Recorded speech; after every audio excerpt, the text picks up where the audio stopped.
ভাই কানে গড়িবে যোজন হারিবে ভাই কানে গড়িবে যোজন যুগে ভাই কানে গড়িবে বংশী বটের রায় রাখিয়াছি আরে বংশী বটের রায় রাখিয়াছি বংশী বটের রায় রাখিয়াছি আরে বংশী বটের রায় রাখিয়াছি কানাইয়ের একটা দল আর বলরামের একটা দল। এখন খেলায় শর্ত রাখা হয়েছে। খেলার শর্ত হচ্ছে কি যে যারা হারবে তাদের কাজ হবে কি, যারা জিতবে তাদেরকে কাঁধে নিবে, কাঁধে করে নিয়ে বংশী কোটের কোনায় ছায়ায় নিয়ে যাবে। এটা হচ্ছে হারুয়া দলের শাস্তি। এখন সুমন সভা আগে থেকে বুদ্ধি করে বলরামের দলে চলে গেছে। কি জন্য গেছে জানেন? এই যে আমি আসার আগে ঘুষলীলা কীর্তন হয়েছে, আর বলরামকে কাঁধে নিলে আমি সুমনকে তো আর খুঁজেই পাওয়া যাবে না, চেষ্টা হয়ে যাবো একেবারে। তাই ভেবে শুনে বলরামের দলে চলে গেছে যে হারলেও বলরামকে আর কাঁধে তুলতে হবে না।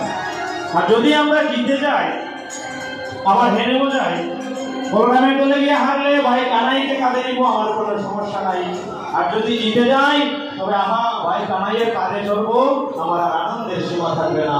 তাই হারলে ভালো, জিতলে ভালো, হারলে ভালো, জিতলে ভালো, হারলে ভালো, জিতলে ভালো, হারলে ভালো, জিতলে ভালো, ভাই কানাইকে কাঁধে নেবো, হারলে ভালো, জিতলে ভালো, ভাই কানাইকে কাঁধে নেবো, হারলে ভালো, জিতলে ভালো, ভাই কানাইকে কাঁধে লইবো, হারলে ভালো, জিতলে ভালো, ভাই কানাইকে কাঁধে নেবো, হারলে ভালো, জিতলে ভালো, হারলে ভালো, জিতলে ভালো, ভাই হারলে ভালো, জিতলে ভালো, হারলে ভালো, জিতলে ভালো, ভাই হারলে ভালো, জিতলে ভালো, ভাই কানাইকে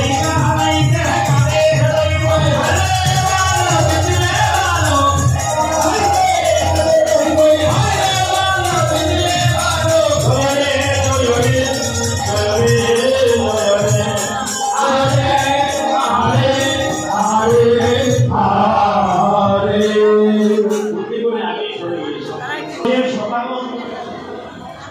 তারা কৃষ্ণচন্দ্রকে আস্বাদন করেছে সক্ষ প্রেমে। বৃন্দাবনে 5 প্রকার প্রেম পাওয়া গেছে: শান্ত, দাস্য, সক্ষ, বাৎসল্য, একটা হচ্ছে মাধুর্য। এই 5 রসে ভক্তগণ ভগবানকে আস্বাদন করেছেন। এর মধ্যে সখাগণ যেমন করে পেয়েছে রাধারানী তেমন করে পাননি, আবার রাধারানী যেমন করে পেয়েছে মা যশোমতী তেমন করে পাননি। মহাদেব বললেন পদে পান, পদে পদে পায় যে পায়, পদে পদে পায় ওই কৃষ্ণ প্রেম সকলে যে পায়, পদে পদে পায় গো যে পায়, পদে পদে পায় কৃষ্ণ প্রেম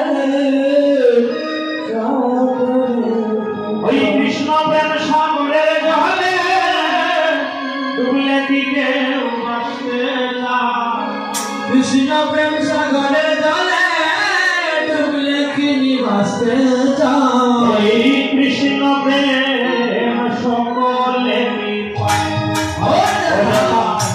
পদে পদে পায়, পদে পদে পায় কৃষ্ণ প্রেম সকলে পদে পায়, পদে পদে পায় গো প্রেম, পদে পদে পায় কৃষ্ণ প্রেম সকলে পায়। মহাজন তো কত রাস্তা বানিয়ে দিয়েছেন, তাই ভগবান শ্রীমদ্ ভগবদ গীতায় অর্জুনকে বললেন, অর্জুন এই তোমার এই জগতে কি করতে হবে আর কি করতে হবে না, কোনটা উচিত আর কোনটা অনুচিত, তা জানবার জন্য শাস্ত্র হচ্ছে তোমার প্রমাণ। তুমি শাস্ত্রকে যদি অনুসরণ করো, শাস্ত্রই বলে দিবে কি করতে হবে আর কি করা উচিত নয়। ওই শাস্ত্রই আবার বলে দিয়েছে শান্ত, দাস্য, সক্ষ, বাৎসল্য, মাধুর্য, বিভিন্ন ভাবে ভগবানকে আস্বাদন করা যায়।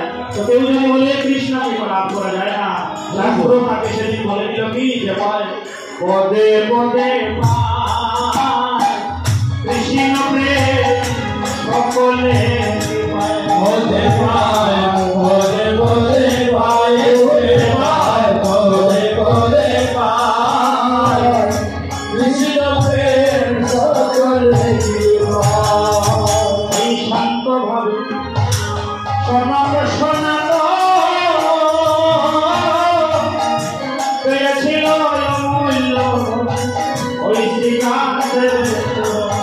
हरे संत भावे सनी सनातन हरे प्रिय अमूल्य सदी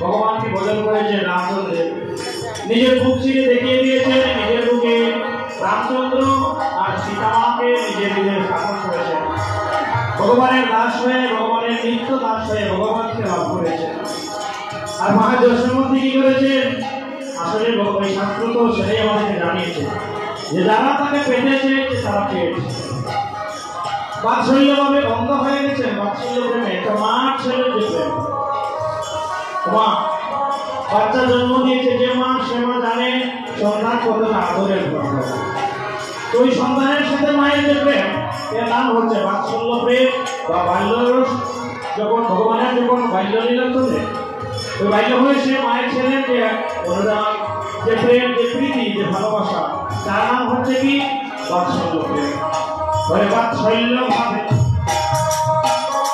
পেয়ে তো সোনা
ভগবানকে লাভ করেছেন একটু আগে যেটা বলেছিলাম যে 12,000 দিব্য বৎসর সাধনা করে ভগবানকে পেয়ে ভগবানের কাছে বরলাভ চাইলেন কি যে গোবিন্দ তোমাকে আমরা পুত্র রূপে আমাদের ঘরে লাভ করতে চাই ভগবান তথাস্তু বলে দিলেন যে যেভাবে চায় সে সেভাবে পায় যে যথামান প্রবর্তন্তে তাং সতই ভোজন তুমি আমাকে যেমন ভাবে চাইবে আমি তোমার জন্য তেমন ভাবে কিন্তু আছি বিষয় হচ্ছে আমি চেয়েছি কিনা আমি চাই কিনা সেটাই হলো বড় কথা যে ভগবানকে পেয়ে করেছে কি বাৎসল্যভাবে পেয়ে যশোদায় মা বেঁধেছিল সেই গোলকের ভক্তে কাছে বেঁধে রেখেছিল কি জন্যে কিঞ্চিত গতি সামান্য নদী চুরি করে খেয়েছে বলে ওই গোলকের উদ্ভব তাকেও মা যশোমতী কাছে বেঁধে রেখেছে কি জন্য ভগবান জেনে তো রাখেনি নিজের পুত্র এই যে বাৎসল্য ভাব বাৎসল্য প্রেম ভগবানের সাথে যে গভীর সম্পর্ক ওই প্রেম জুড়ে ভগবান ভক্তের কাছে বাধা করেছে এই ভজের সকাগণ সঙ্গভাবে লাভ করেছে সক্ষভাবে ব্রজের রাখাল কৃষ্ণ সকা শরণে বড়তেন গোচার সক্ষভাবে ব্রজের রাখাল কৃষ্ণ সকা শরণে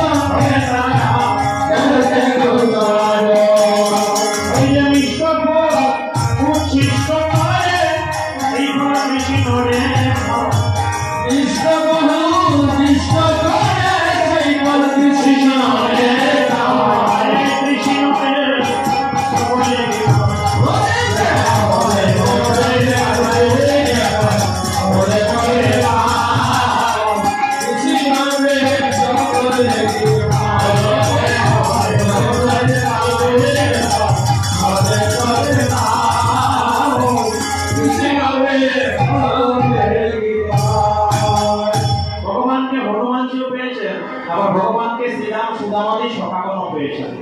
কিন্তু হনুমান কখনো রামচন্দ্রকে বলতে পারেনি রাম আর আমি তোর পিঠে চড়ি বা তুই আমার পিঠে চড় বলতে পারেনি। কিন্তু শ্রীরাম সদামাদি সখাগণ কৃষ্ণকে বলেছে কৃষ্ণ সখা আয় ভাই আমাকে একটু কাঁধে করে নিয়ে যা পা ব্যথা হচ্ছে, কিংবা কানাইকে বলছে আয় একটু আমার কাঁধে চড়। এরা সম্পূর্ণভাবে ভগবানকে লাভ করেছে, ভগবানকে ভালোবেসে বন্ধুর মতো ভগবানের সাথে আচরণ করেছে। একদিন তো এমন হয়েছিল ভগবানের ভীষণ ক্ষুধা হয়েছে, ভগবান শ্রীরামের কাছে একটি ফল খেতে চেয়েছে। বলছে শ্রীরাম রে ভাই আমার ভীষণ ক্ষুধা হয়েছে ভাই, ভাই আমার জন্য কিছু ফল আমার ব্যবস্থা আমি এই বড় পরিবেলা কোথায় ফল। তবুও শ্রীরাম কৃষ্ণ সেবা করবার জন্য আমাদের প্রাণপ্রিয় কৃষ্ণ সখা তার ক্ষুধা হয়েছে, তাই জন্য এবার শ্রীরাম গিয়েছে ফল আনতে। শ্রীরাম ফল আনবার জন্য বাজারে ঘুরে বেড়াচ্ছে, সারা বন ঘুরে বেড়াচ্ছে। ঘুরে বেরিয়ে হঠাৎ করে একটা গাছে দেখতে পেল একটা ফল লাল হয়ে আছে। আমরা সাধারণত লাল ফল দেখলে পাকা ফল বলি, তাই না? কাঁচা ফল সবুজ হয়, পাকা ফল হলুদ বা লাল হয়। এমন সময় দেখলো কি যে গাছের মধ্যে একটা ফল খুব সুন্দর পেকে বসে আছে। শ্রীরাম ওই ফলটা থেকে গাছে ধরে কানাইয়ের জন্য অতি সুন্দর পাকা ফলটি নিয়ে আসে। হঠাৎ করে প্রতিমধ্যে বলা হলো হায় এই যে আমি বনের গাছ হতে ফলটা পেড়ে আনলাম, কিন্তু এই ফল অমৃত ফল না বিষ ফল তা তো আমি খাইয়ে দেখলাম না। যদি এই ফলখানি বিফল হয়, যদি এই বনের ফল বিফল হয়, আর সেই বিফল যদি আমি ভাই কানাইকে নিয়ে দিই, তাহলে তো আমার ভাই কানাই ফল খেয়ে মরে যাবে। আর আমার ভাই কানাই যদি ফল খেয়ে মরে যায়, তাহলে তো এই জন্য কোনোদিন আর আমি ভাই কানাইকে আর পাবো না। না না, তার চাইতে আমি আগে ফলটা খাবো। আমি যদি মরে যাই তবে আমার ভাই কানাই আমাকে বাঁচাতে হবে। আমি যদি এই বিফল খেয়ে মরে যাই তবে আমার ভাই কানাই আমায় বাঁচিয়ে দিতে পারে। কিন্তু যদি ভাই কানাইয়ের পিছু হয়ে যায় তবে আমি আর কোনোদিন কানাইকে বলবো।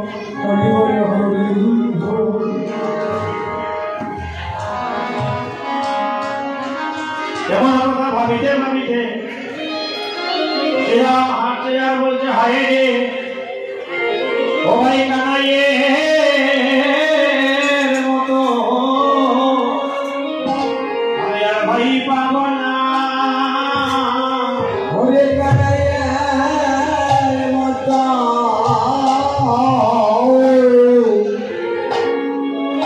ওরে ভাই পাবো না।